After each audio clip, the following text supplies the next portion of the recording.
Hi friends, welcome to the video. Today we are going to discuss the positions involving king and two knights versus king. Now this is the first position we'll discuss.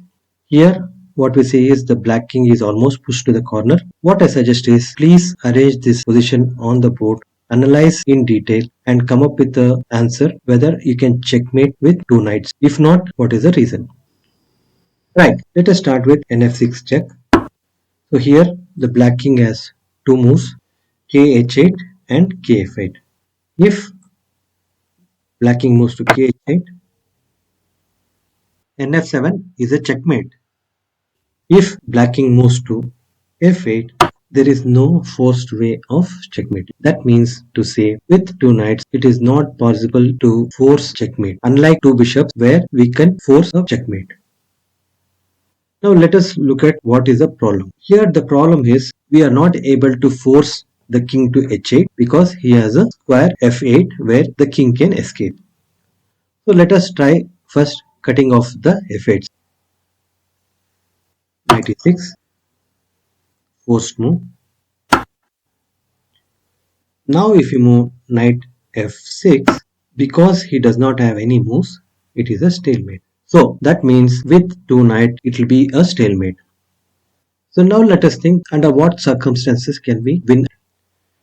The problem is we do not have time, right? Let us assume he has some extra pieces or pawns. Then we get the time and we can checkmate in two moves.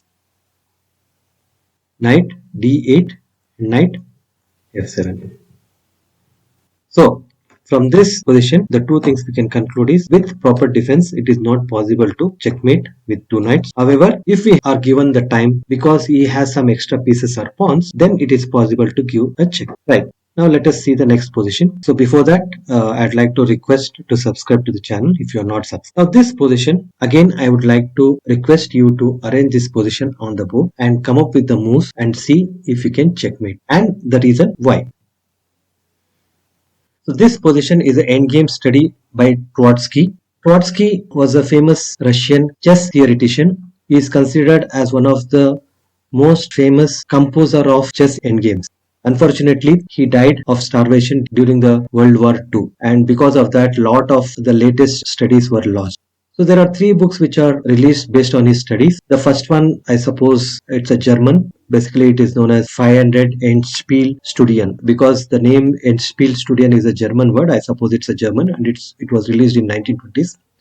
However, the other two books, 360 brilliant and informative endgames and collection of studies. If you are interested, you can go through the books and study the endgames. Right. Here, the solution is knight e4, kh8, knight f6, forced move,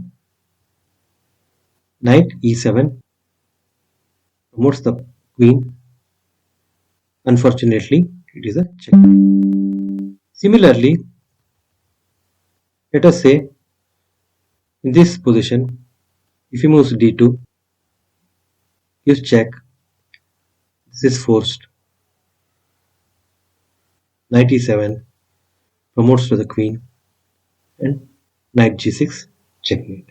So from this endgame study, we understand that it is possible to checkmate with two knights only if we have sufficient time, which we get if the opponent has extra pawns or pieces. So with this video, I'd like to inform that we have completed the first chapter of Chess Endings Essential Knowledge, and from the next video, we'll be starting with the second chapter. Thanks for watching the video. Bye for now and happy learning.